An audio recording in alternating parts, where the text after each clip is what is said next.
Hachem Hachem Nassi Benasliha, aujourd'hui, Shalom Ovrara, on va donner un bref, comme ça, aperçu la paracha Vaïri et Vécu, dans cette belle paracha de la semaine dans laquelle on se trouve, où nous voyons le vécu des années de Jacob Avinu, Jacob notre père, qui va vivre les 17 dernières années de sa vie, comme ça, dans la terre de Misraïm, en Égypte.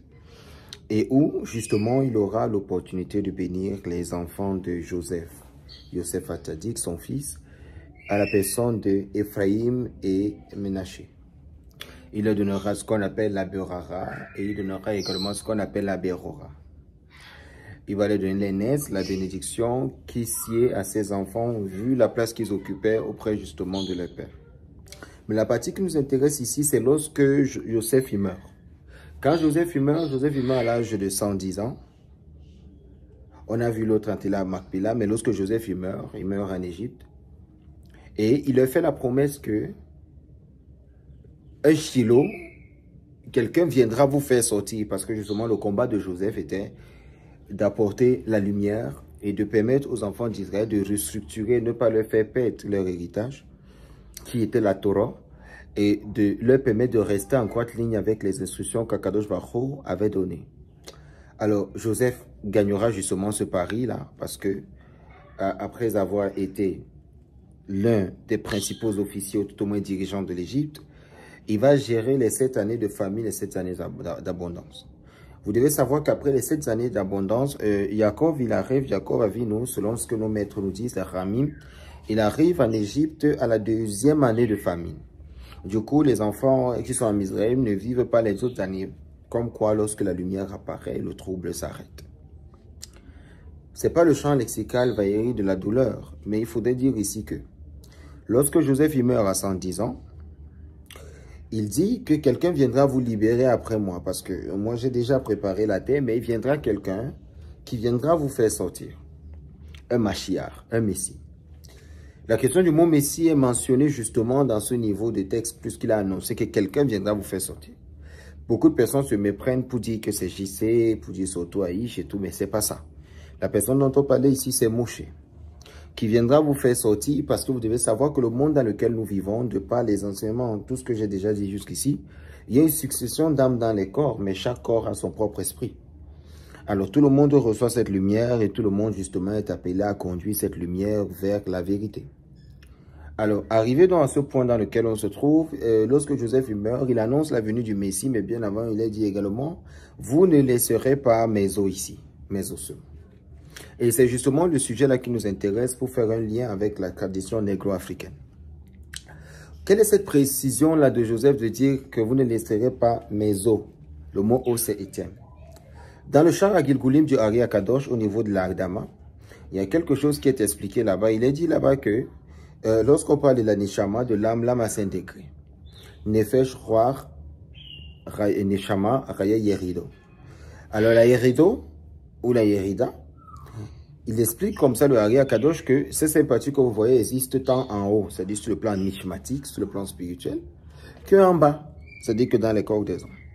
Et nous voyons que justement la dimension de l'homme, elle a ceci de très particulier, vraiment de très particulier, c'est qu'il y a une droite ligne, il y a un lien comme ça entre les 5 parties du corps de l'homme et les 5 niveaux de l'âme. Vous allez comprendre de quoi je parle. Ce qui voulait dire quoi? Qu'on avait ce qu'on appelait Peyor, la peau. La peau qui est attachée au Nifesh, premier niveau de l'âme. On avait Roar, qui est attaché justement à Bassar, ce qu'on appelle la chair. On a la Neshama qui est attachée comme ça à Gitim, ce qu'on appelle le système des artères. On avait ce qu'on appelait la Raya, qui était attachée comme ça, justement, à Etem, à l'os.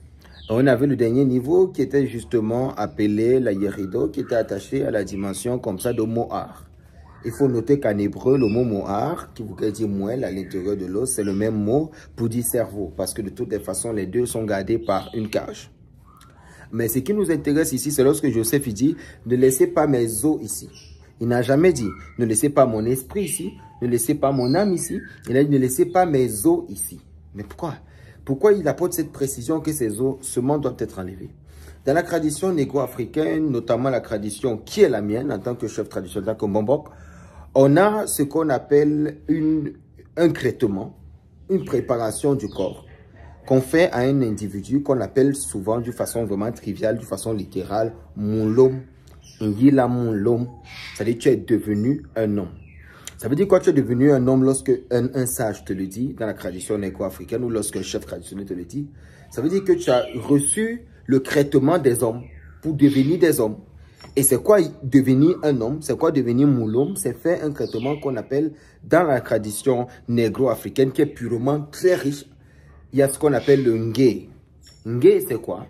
Le ngé, la tradition, ou tout au moins l'initiation dans le ngé, c'était la capacité qu'on donnait à un individu de ne pas être victime justement de ce qu'on appelle des ossements. Vous savez ce qu'on appelle les ossements? Vous voyez aujourd'hui dans la tradition négro-africaine, beaucoup de personnes se retrouvent, ou tout au moins dans le monde dans lequel nous vivons, j'arrange mes mots, beaucoup de personnes se retrouvent dans ce qu'on appelle le trafic des os, des ossements humains. Le trafic des ossements humains, parce que l'os c'est quoi justement? L'os qu'on appelle Étienne est connecté à ce qu'on appelle la raya. La raya qui est un niveau qui veut dire la vie, parce que raya, qui veut dire la vie. Ça veut dire en réalité la vie véritable d'un individu, même lorsque quelqu'un meurt, il y a une costaude partie qui témoigne de son existence sur cette terre qu'on appelle les os.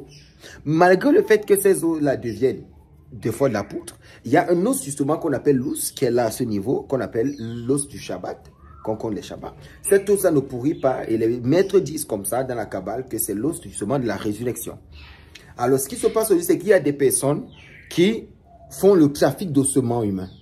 Le trafic d'ossements humains, et justement c'est ça, également il faut le dire, parce que ces personnes-là ont reçu certaines initiations. Ils ont reçu un certain type de choses pour pouvoir manipuler les ossements. Pourquoi je l'ai dit? Joseph, il dit, ne laissez pas mes ossements ici. Pourquoi? Parce qu'il savait très bien que celui qui a l'os d'un individu, on appelle ça c'est aussi bang, les gens comprennent de quoi je parle. Celui qui a l'os d'un individu, il détient l'âme de la personne.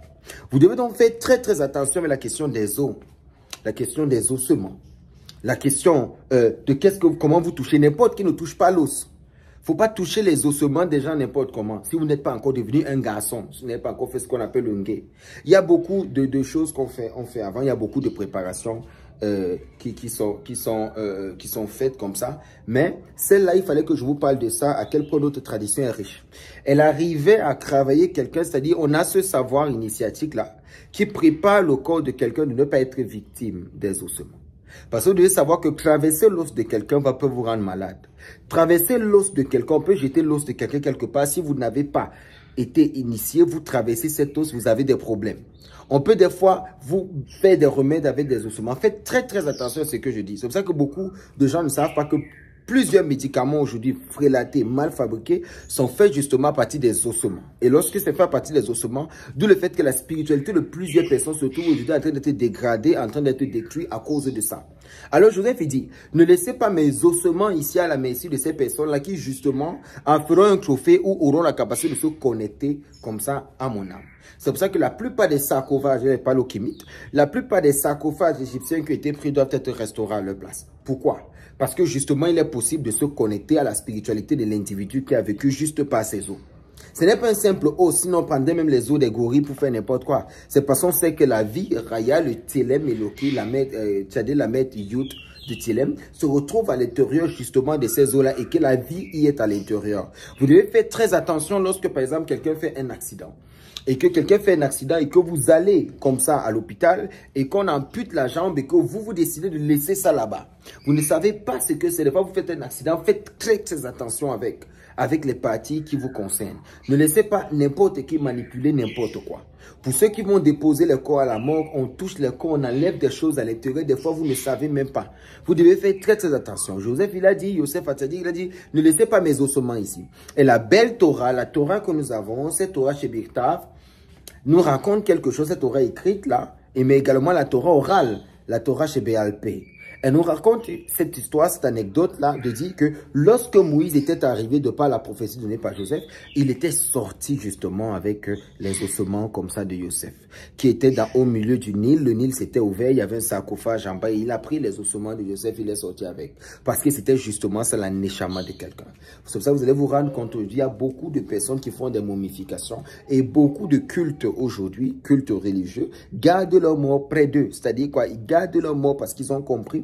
Ils ont des sciences, ils savent très bien ce que je suis en train de dire. Faites très attention avec la question des ossements. N'importe qui ne touche pas les ossements. Faites attention avec la question des ossements.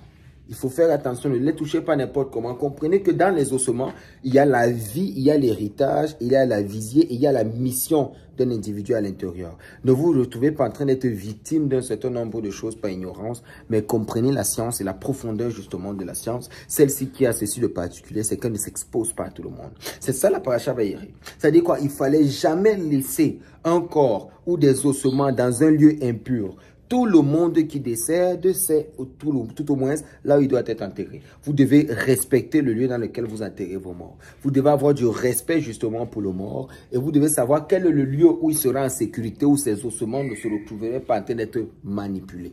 Il y a des familles aujourd'hui qui sont entièrement détruites parce qu'ils sont allés enterrer leur mort là où le monde ne voulait pas. Et depuis ce jour, ils commencent à hanter justement des familles et à les détruire d'une façon considérable. Comprenez bien ce que je suis en train de dire pour que vous puissiez avoir justement de la sagesse, de comprendre la profondeur de ces choses.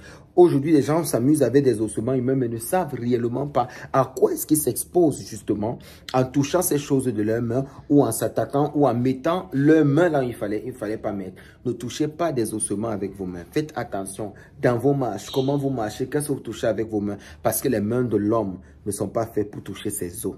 Sinon, le corps de l'homme, tout au moins l'homme aurait la capacité de toucher ses ossements aujourd'hui. On ne touche pas. C'est pour des gens qui sont préparés, c'est pour des gens qui sont initiés, n'en dirai pas plus. Mais faites attention à la question des ossements. J'ai donné le peu d'informations que je pouvais donner.